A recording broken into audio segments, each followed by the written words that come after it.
so this video is going to be about how to test a transformer. So the basis of a transformer is it takes high voltage power and turns it into low voltage power.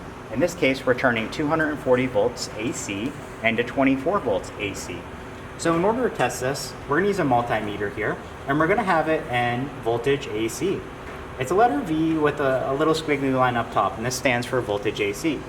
Your multimeter may be a little bit different, but as I said, look for voltage AC. So we're going to go ahead and we're going to test this transformer. All we need to test is the output on it and look for that 24 volts. So on most transformers, it's going to be a yellow wire and a blue wire. So I'm going to go ahead and follow these wires out from the transformer. Here's one of them, and there's another one up here. You want to pay attention to where these came off of so you can put them back on. So I have these two wires, and I'm going to go ahead and test them and see what I get for voltage. So as you see on our voltage meter, we're getting 26 volts.